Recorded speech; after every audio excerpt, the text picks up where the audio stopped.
the circumstances to narrow that, and I think lessen the likelihood that people who weren't parties could benefit from that, and make sure that the audit protection was retroactive only and could not be applied to other individuals. And Senator Epstein survivors said that your vote, yes, on Blanche was going to have a chilling effect on survivors of sexual assault and things like that.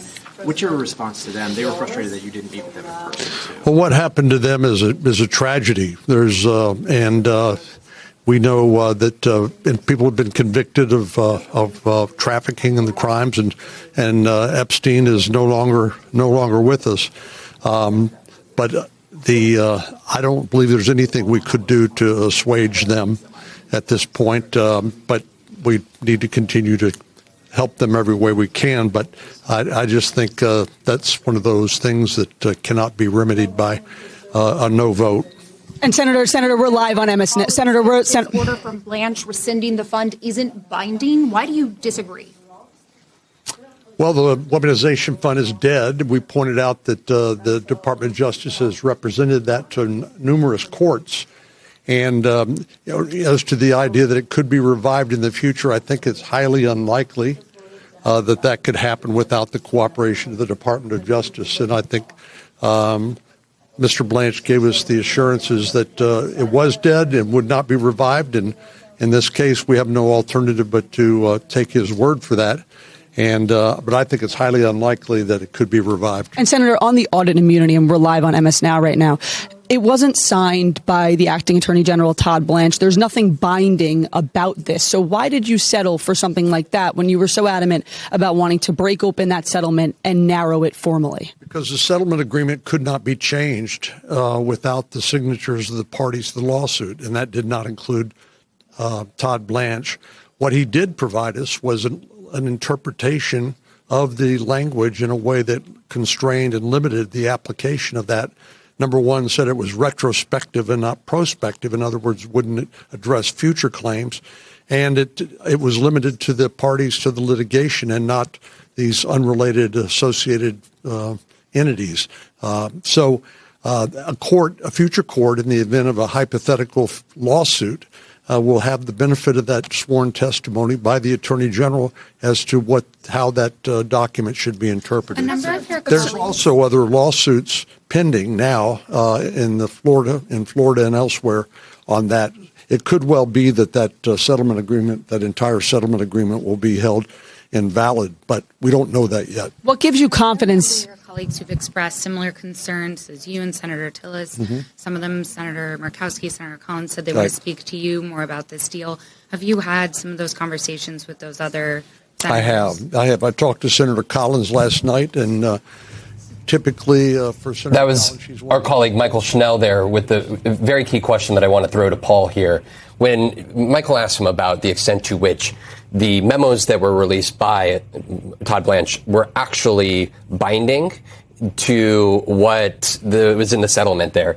And he very specifically, John Cornyn, said that he has to take his word on that, referring to Todd Blanche, that these memos would actually kill the anti-weaponization fund and would limit the immunity granted to the family. And then he openly acknowledged that in order to open up that settlement between the DOJ and the IRS, that it would take the signatures of the plaintiffs, which is Donald Trump and his family, acknowledging that that didn't take place in this situation. Do you believe that the memos put forth by Todd Blanche are binding and that they would hold up in the court of law? They are absolutely not binding. They almost certainly would not hold up in a court of law. Here's why. By the terms of the original agreement, the only people who can modify it are the parties, including Donald Trump, and they have to do that in writing. Yesterday in the Oval Office, President Trump said he hadn't seen the agreement, much less signed off on it. He says he trusts Todd Blanche. So if the goal of Senators Cornyn and Tillis was to prevent Trump from reaping this sweetheart deal, which could be as worth as $100 million in tax relief, if their goal was to stop this weaponization fund, which, Vaughn, if each one of the January 6 rioters gets an equal amount and they only get paid from this, they each get over $1 million. If their goal of these Republican senators were to stop this, they got played big time. Lisa, I want to go to you.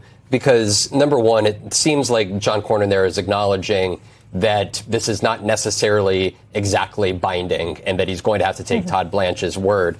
And to Paul's point, it's a question of what would ultimately the courts decide. But another aspect of this is Susan Collins, Lisa Murkowski, Bill Cassidy would take 2 votes, according to Michael, to effectively kill his nomination on the full floor of the Senate. And there's another angle of this, the Epstein documents there, and the extent to which Todd Blanche was at the center of the mangled rollout of the documents here. Can you please elaborate where you see that, but also Todd Blanche's recent comments when it came to his suggestion that he would be able to use the Department of Justice to effectively end abortion access across all 50 states? Yeah, Vaughn, I'm so glad you asked me that question, because Susan Collins and Lisa Murkowski are differently situated than many in their caucus in one critical way.